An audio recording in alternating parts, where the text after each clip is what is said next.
ত্রয়োদশ জাতীয় সংসদে নির্বাচিত সংসদ সদস্যের 2/3 নতুন মুখ। এই নির্বাচনে বেশিরভাগ এমপি প্রথমবার নির্বাচিত হয়েছেন। তবে এই সংসদ নির্বাচনে বাবা, মেয়ে, শ্বশুর, পুত্রবধূ, বেয়াই, স্বামী, স্ত্রী, সহোদর ভাই, ফুফাতো বোন, মামাতো ভাই, মামা ভাগ্নে, চাচা ভাতিজা একসাথে নির্বাচিত হয়ে রেকর্ড গড়েছেন।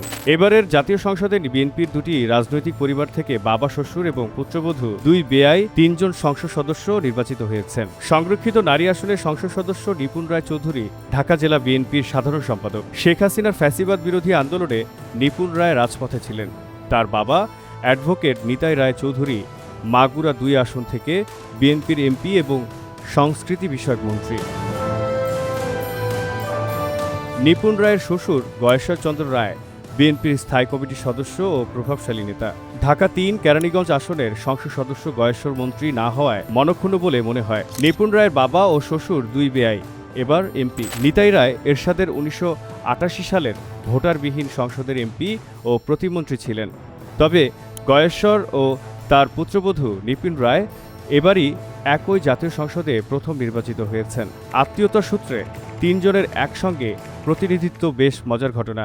ইকবাল হাসান মাহমুদ এবং তার ভাগ্নে ডাক্তার এম.এ. মোহিত দুজনে এবার এমপি এবং মন্ত্রী হয়েছেন।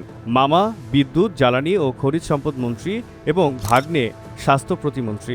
ইকবাল হাসান মাহমুদের বাবা আবদুল্লাহ আল মাহমুদ ছিলেন আইয়ুব খানের এবং ডাক্তার এম.এ. মোহিতের বাবা ডাক্তার এম.এ. মতিন জিয়া ও সাত্তারের মন্ত্রী এবং এরশাদ সরকারের প্রভাবশালী উপপ্রধানমন্ত্রী ছিলেন। মামা ভাগ্নে দুজনই সাবেক মন্ত্রী, পুত্র ও বর্তমানে মন্ত্রী। ইকবাল হাসান মাহমুদ টুকু আগে প্রতিমন্ত্রী ছিলেন। তিনি সিরাজগঞ্জ 2 সদর কামারখন্দ আসন থেকে বিএনপি এর প্রার্থী হিসেবে আগেও কয়েকবার সংসদ সদস্য নির্বাচিত হয়েছেন। ভাগ্নে ডাক্তার এম.এ. মুহিত বাবার সিরাজগঞ্জ 6 শাহজাদপুর আসন থেকে প্রথমবারের মতো সংসদ সদস্য নির্বাচিত হয়েছেন। আপন মামা ও ভাগ্নের একই সংসদ ও একই মন্ত্রিসভায় অবস্থান রাজনীতিতে আলোচিত হচ্ছে।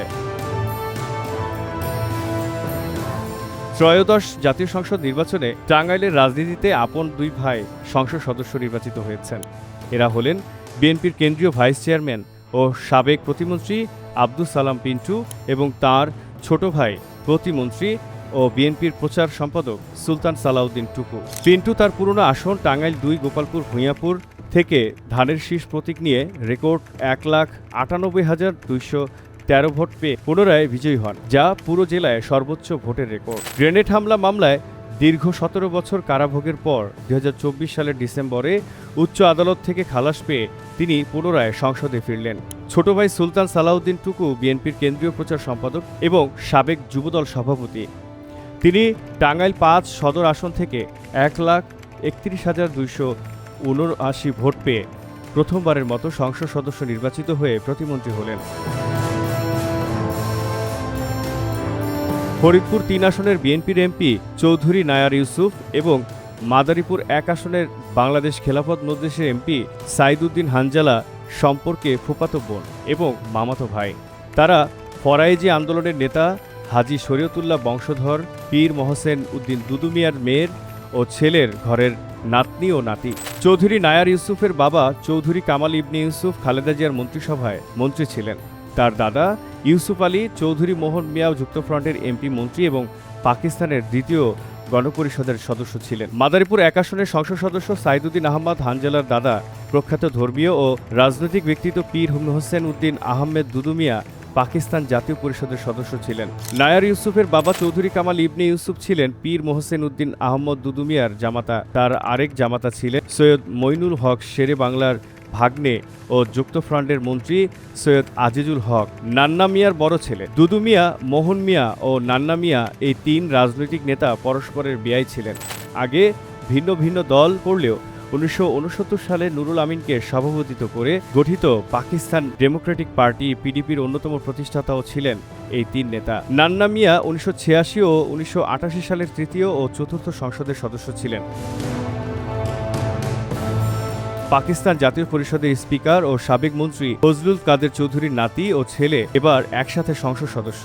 ফজলুল কাদের চৌধুরীর বড় ছেলে প্রখ্যাত পার্লামেন্টেরিয়ান সালাউদ্দিন কাদের চৌধুরীর ছেলে হুম্মাম কাদের চৌধুরী, পিতার রাঙ্গুনিয়া এবং তার চাচা গিয়াসউদ্দিন কাদের চৌধুরী নিজেদের পারিবারিক রাউজান আসন থেকে সংসদে নির্বাচিত হয়েছেন। গিয়াস কাদের চৌধুরী আগেও এমপি ছিলেন। ডাকসুর সাবেক জিএস খায়রুল কবির খোকন বিএনপির যুগ্ম মহাসচিব। তার স্ত্রী শিরিন সুলতানা মহিলা দলের নেত্রী ছিলেন, এখন বিএনপি নেত্রী। তারা এবারের সংসদে একমাত্র এমপি দম্পতি। এই দম্পতি আগেও এমপি ছিলেন। খায়রুল কবির খোকন ২০০৫ সালে নরসিংদী ১ আসনের তৎকালীন এমপি শামসুদ্দিন আহমেদ ইসহাকের মৃত্যুর পর অনুষ্ঠিত উপনির্বাচনে তিনি প্রথমবার সংসদ সদস্য হন। দ্বিতীয়বার ত্রয়োদশ জাতীয় সংসদ নির্বাচনে তিনি পুনরায় নরসিংদী ১ আসন থেকে নির্বাচিত হন। তার স্ত্রী শিরিন সুলতানা মোট ৩ বার, প্রথমবার ১৯৯৬ ষষ্ঠ জাতীয় সংসদে তিনি বিএনপির মনোনীত সংরক্ষিত নারী আসনে প্রথমবার সংসদ সদস্য হন। দ্বিতীয়বার ২০০১ সালে অষ্টম জাতীয় সংসদেও তিনি দলের পক্ষ থেকে পুনরায় সংরক্ষিত নারী আসনে এমপি নির্বাচিত হন। তৃতীয়বার ত্রয়োদশ জাতীয় সংসদে সংরক্ষিত নারী আসনে নির্বাচিত হন। রাজনৈতিক ক্যারিয়ারে শিরিন সুলতানা তাঁর স্বামীর আগে সংসদে গেলেও ২০২৬ সালের ত্রয়োদশ সংসদেই তাঁরা প্রথমবারের মতো দম্পতি হিসেবে সংসদে বসেছেন। বাংলার জানালায় জহিরুল ইসলাম।